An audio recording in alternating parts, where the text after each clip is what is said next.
Assalamualaikum warahmatullahi wabarakatuh. Perkenalkan, nama saya Dina Ariska dari kelas BKI 5D Universitas Islam Negeri Sultan Maulana Hasanuddin Banten.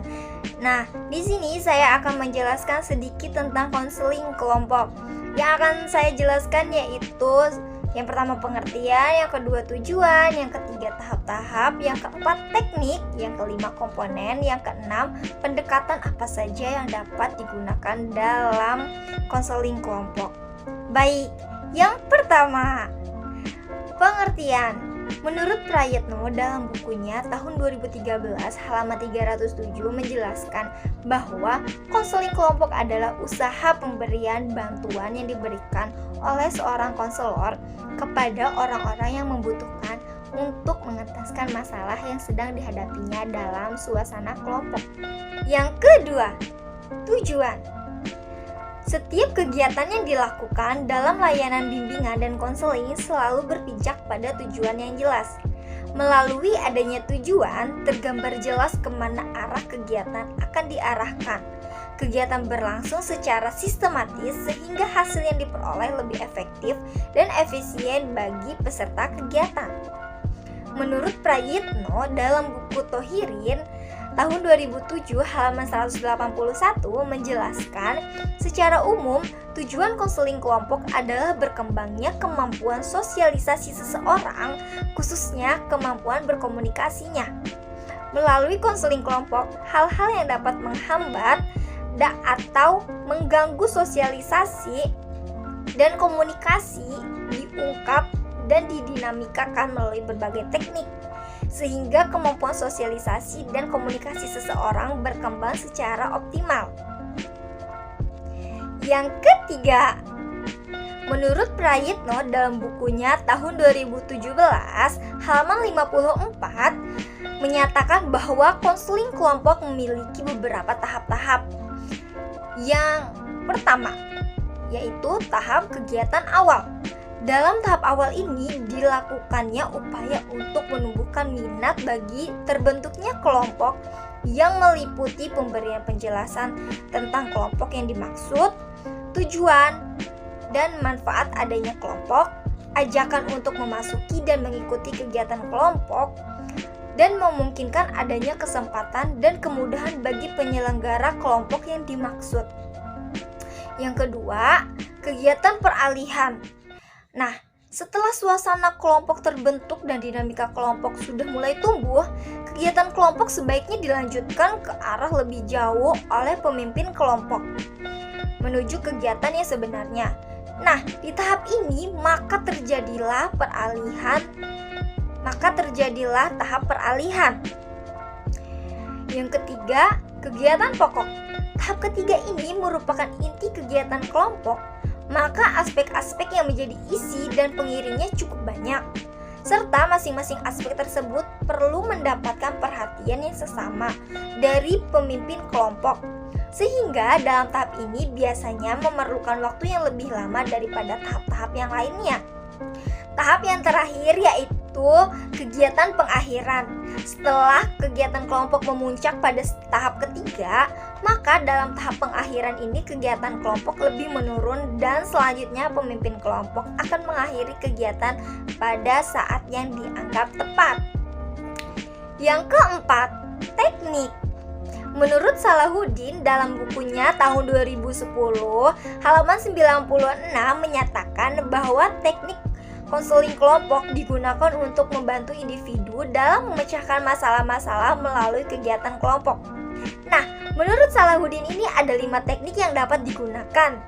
Yang pertama yaitu teknik homeroom. Homeroom yaitu suatu program kegiatan yang dilakukan dengan tujuan agar pemimpin kelompok mengenal peserta kelompok lebih baik sehingga dapat membantunya secara efisien. Dalam program homeroom ini, hendaknya diciptakan suasana yang bebas dan menyenangkan sehingga klien dapat mengutarakan perasaannya seperti di rumah. Yang kedua yaitu ada karya wisata. Di samping berfungsi sebagai kegiatan rekreasi atau sebagai metode mengajar, karya wisata juga dalam konseling kelompok dapat membuat anggota kelompok menyerap berbagai informasi yang disampaikan pada saat itu dengan mudah. Yang ketiga yaitu ada diskusi kelompok. Diskusi kelompok merupakan suatu cara yang memberikan kesempatan kepada siswa untuk memecahkan masalah bersama-sama. Nah, masalah yang dapat didiskusikan seperti yang pertama ada perencanaan suatu kegiatan, yang kedua ada masalah-masalah belajar, yang ketiga ada masalah penggunaan waktu, dan lain sebagainya. Yang keempat ada kegiatan kelompok. Nah, di kegiatan kelompok merupakan cara yang baik dalam konseling karena setiap anggota kelompok mendapat kesempatan untuk berpartisipasi dengan sebaik-baiknya. Yang kelima ada organisasi siswa. Dalam organisasi, anggota kelompok mendapat kesempatan untuk belajar mengenai berbagai aspek kehidupan sosial. Kalian dapat mengembangkan bakat kepemimpinannya. Yang kelima, komponen. Menurut Prayitno dalam bukunya tahun 1995 halaman 135 menjelaskan bahwa dalam konseling kelompok terdapat 3 komponen yang berperan, yaitu pemimpin kelompok, kemudian peserta dan atau anggota kelompok, dan yang terakhir yaitu dinamika kelompok. Yang pertama, pemimpin kelompok. Menurut Prayitno dalam bukunya tahun 1995 halaman 144 menjelaskan peranan pemimpin kelompok adalah memberikan bantuan, pengarahan ataupun campur tangan langsung terhadap kegiatan konseling kelompok, memusatkan perhatian pada suasana perasaan yang berkembang dalam kelompok, memberikan tanggapan atau umpan balik tentang berbagai hal yang terjadi dalam kelompok, baik yang bersifat isi maupun proses kegiatan kelompok, dan sifat kerahasiaan dari kegiatan kelompok itu. Dengan segenap isi dan kejadian-kejadian yang timbul di dalam kelompok menjadi tanggung jawab dari pemimpin kelompok. Yang kedua, ada anggota kelompok. Untuk terselenggaranya konseling kelompok, seorang konselor perlu membentuk kumpulan individu menjadi sebuah kelompok yang memiliki persyaratan sebagaimana seharusnya. Besarnya kelompok atau jumlahnya kelompok dan homogenitas atau heterogenitas anggota kelompok dapat mempengaruhi kinerja kelompok. Sebaiknya jumlah anggota kelompok tidak terlalu banyak dan tidak terlalu sedikit. Yang ketiga, ada dinamika kelompok.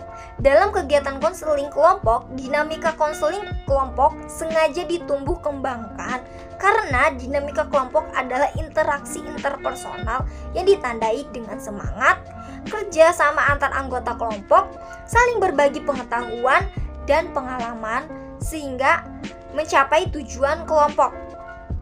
Yang keenam, pendekatan yang bisa digunakan dalam konseling kelompok. Fungsi konseling kelompok cenderung bersifat pencegahan dan penyembuhan. Maka pendekatan yang dapat digunakan dalam konseling kelompok adalah seperti pendekatan psikoanalitik, psikologi individual, client center, behavioral, rasional emotif, analisis transaksional, dan realitas. Baik, hanya itu yang dapat saya sampaikan. Kurang lebihnya mohon maaf. Bila ada kekurangan mungkin dari saya, bila ada kelebihan itu datangnya dari Allah. Sekian dari saya. Wassalamualaikum warahmatullahi wabarakatuh.